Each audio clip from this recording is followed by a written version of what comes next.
Hello there, this is James S. Crawford, knows 1978, and let me just see if I've got this clear. Trump openly confessed to lying about COVID-19, flat out admitting that to date he's willfully sacrificed 200,000 American lives, not merely by keeping quiet to prevent a panic, but by actively spreading misinformation and encouraging his supporters to risk spreading the infection, and this has affected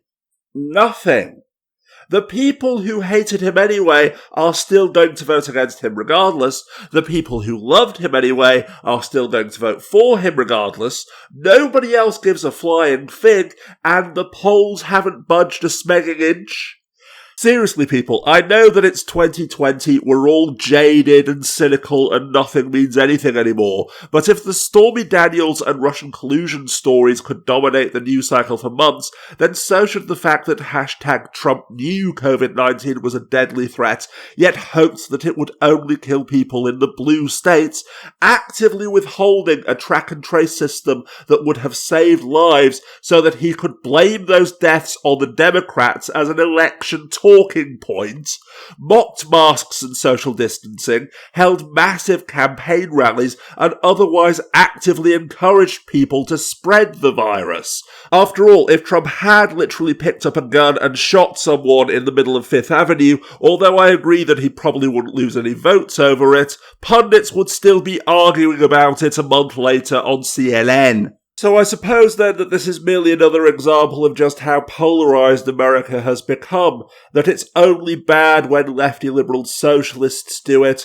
and that to paraphrase Stalin, one death is a tragedy, but 2,000 is merely a statistic, because while under Obama, 4 deaths in Benghazi and 2 deaths from the Ebola virus caused the GOP to lose their fucking minds, Trump and his apologists are now playing the old rape apology card, claiming that if what Trump did was so terrible, then why didn't she report it sooner? Back under Obama, crying that Obamacare death panels will execute your grandma if treating her is judged to not be cost-effective, versus today crying, sorry grandma, but we have to let you die to keep GDP above 2%.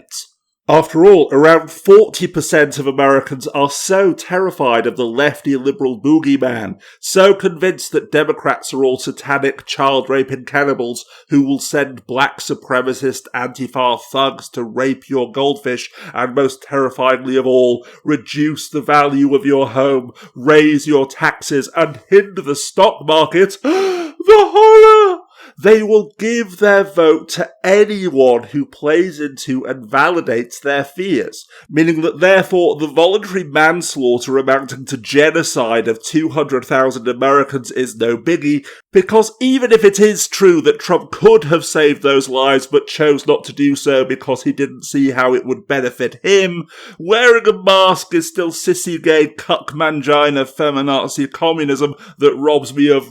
freedom, and AOC will still confiscate our cows. However, while I never expected the revelation that Trump lied and Americans died to flip a single Fox News adult Trump voter, I would have thought that this would be the one thing that would cause the undecided to finally pick a fucking side, and the moderates who are going to reluctantly vote for Trump to at the very least not vote for him. But once again, though, it seems that after 4 long and God-forsaken years of being bombarded with one Trump scandal and outrage after another, everyone is so jaded, so numb, and so traumatised that a scandal that makes Watergate seem like nothing but the president spying on his opponents and then lying about it, which, remember, was all that Watergate ever was, isn't even enough to register a blip on the nation's collective outrage meter.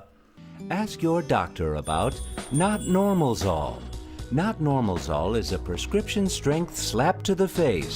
that will leave you renewed and reminded that crimes are illegal. Not Normalzol has also been found effective against thinking treason's no biggie, also known as Bill Barr syndrome.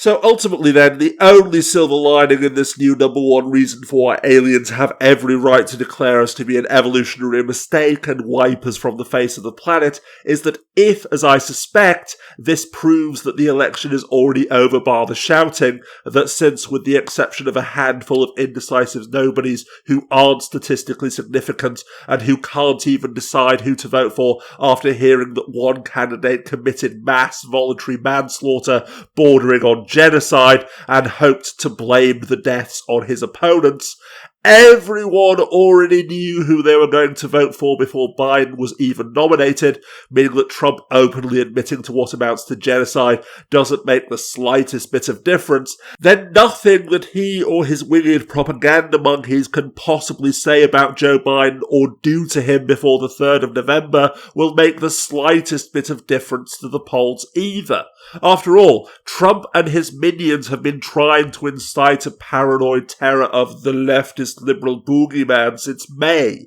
The entire tagline of the Republican National Convention should have been "Be afraid. Be very afraid." And yet, according to pollsters, that has done no more than a Trump 2020 sign on the moon to increase the potential Trump vote. So even if Biden is falsely accused by Trump's attack dog Bill Barr of committing a crime, or even arrested in the vain attempt to repeat the infamous Comey moments of 2016, the chances are that it will be a dud. That if anything, people who have already decided to vote blue will see through that obvious fascist ploy and be even more determined to vote Trump out of office, meaning that in the end, since his plans to rig the election also appear to be failing, Trump's only hope of avoiding defeat in November, followed by indictment in January, is to declare victory before all of the mail-in votes are counted, since they're all fraudulent anyway,